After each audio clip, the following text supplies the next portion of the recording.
The collision that formed the moon helped set the scene for life to begin. But there was still a way to go. Life didn't start immediately after the collision. It took up to 700 million years for the first living cells to emerge.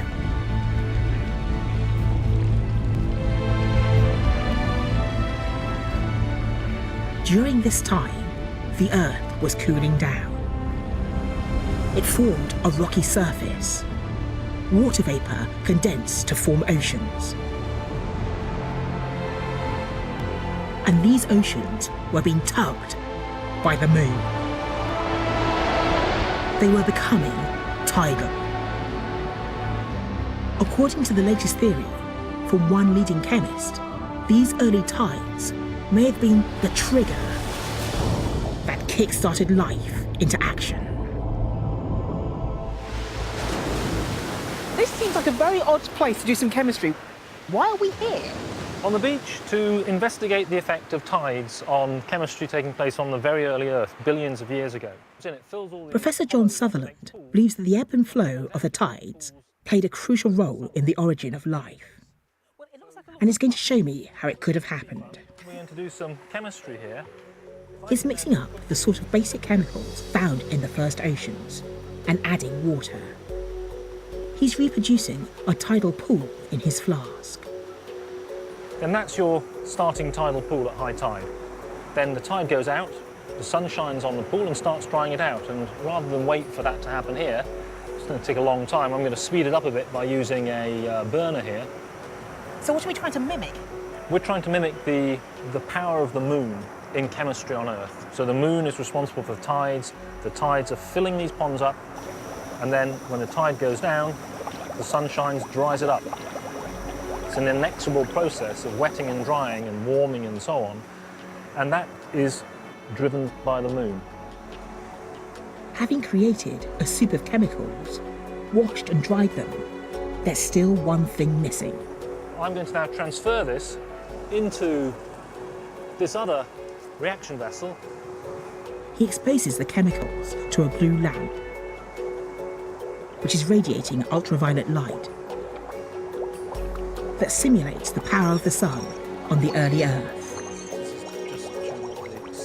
And as a result, he's changing the very structure of the chemicals,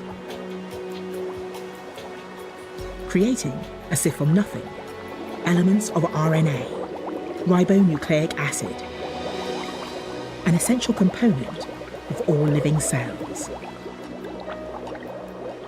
So we are, in this setup, making some of the building blocks of life.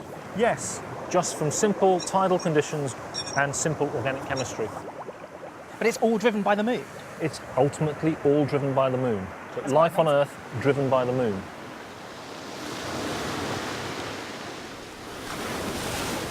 140 years ago, Charles Darwin wrote a letter to a friend suggesting that life probably began in what he called a warm little pond. At the time, it was mere speculation, but now we think he might be right. These tidal pools represent Darwin's warm little ponds. Primordial chemistry labs where the raw materials of life can come together, and all beautifully orchestrated by the tidal power of the moon. Once the first creatures had emerged in the oceans, 3.8 billion years ago, evolution was in full flow. And ever since, the moon has continued watching over us, casting a protective veil. When I was a teenager, I wanted a telescope so badly, mainly to look at the moon, but I couldn't afford a decent one. So at the age of 14, I went to an evening class and I learned how to make my own. Now, my telescope worked on a similar principle to this one, using a mirror to reflect the light. It took months to grind and polish those mirrors, but it was so worth it. I remember the first night when I pointed the telescope up at the moon and I could see the craters in amazing detail.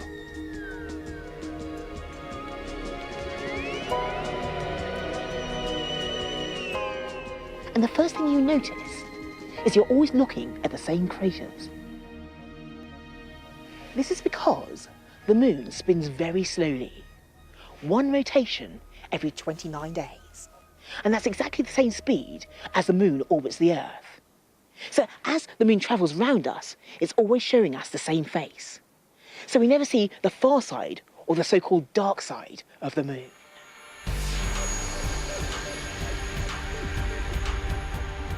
If we could, we'd see that it's riddled with craters. In fact, we now know there are more craters on the far side of the moon than the near side, which is a bit of a relief, because each of them was formed by an asteroid impact that could otherwise have crashed into Earth and stopped life in its tracks. The moon, which helped start life, may also have preserved it. Our guardian angel.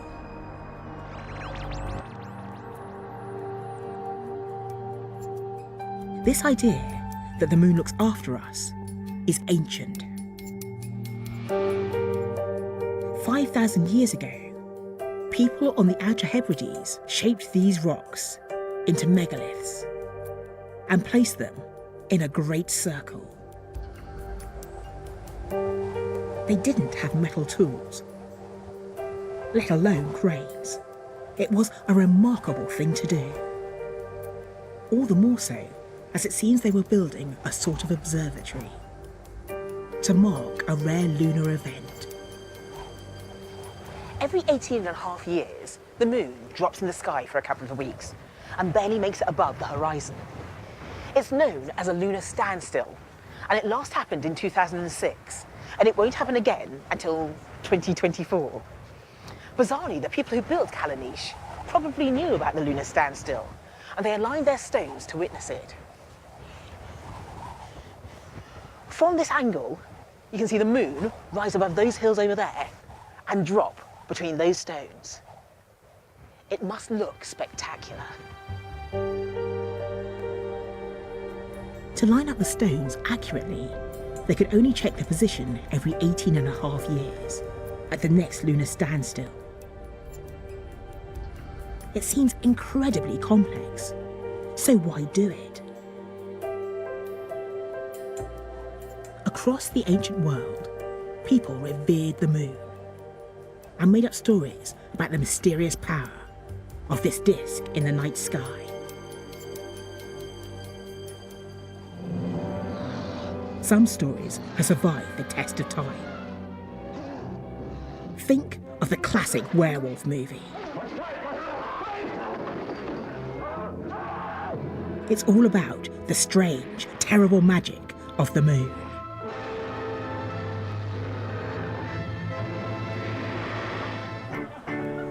Even today, it's often said that the full moon casts a spell over us. It sends us a bit crazy.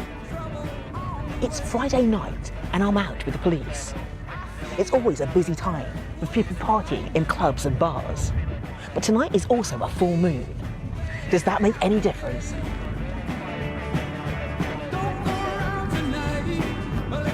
Over the years, there have been many studies which claim to show a link between the crime rate and a full moon. They suggest that people become wilder and more violent when the moon is full. It's called the Transylvania effect. One police force in the south of England was so convinced they put extra officers on the beat at a full moon, just in case. But is it true? Does the moon really change our behaviour? Well, sadly, I don't think so. For every study claiming an effect, there are many more dismissing it. The theory probably stems from the fact that when the moon is full, the sky is much, much brighter. In the past, before electric lights, people were more likely to go out on a bright night, so there was more chance for trouble. These days, alcohol is surely a far more important factor than the light of a full moon. But even if the Transylvania effect is a bit of a myth, the moon is still very powerful. There are many animals which react instinctively to the light of the full moon. They become more active, more vocal, more fertile. Most remarkable of all are these tropical corals.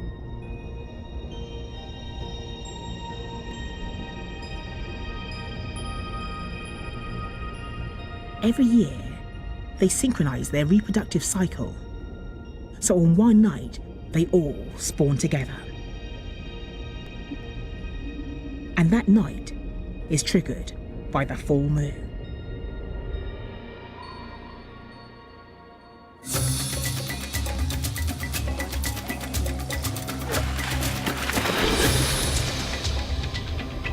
The Sargasso Sea, off the coast of Bermuda. Marine biologist Dr. Anne Cohen is studying how the moon affects the growth of corals. She's looking for a species known as Diporia strigosa, the brain coral. Every 29 days, on a full moon, brain corals grow a new layer of skeleton on top of the old. This growth spurt is dictated by the monthly orbit of the moon. It's like clockwork. And the skeletal layers can be used as a lunar calendar, a record of time passing.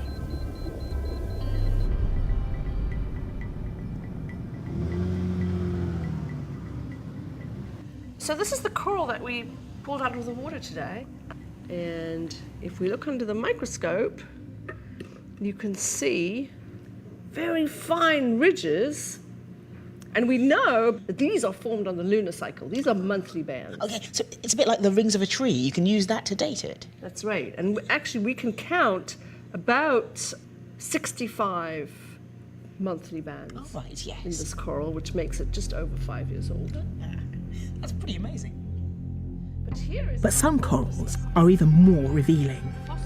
They allow us to peer into the distant past and find out something extraordinary about the power of the moon. This is a fossil coral from the Devonian era. It's 400 million years old, but still beautifully preserved. As well as monthly growth bands, there are annual bands, and even daily bands, 1/4 millimeter apart. So this coral grew about 1/4 millimeter every day. That's right. 400 million years ago. 400 million years ago. And if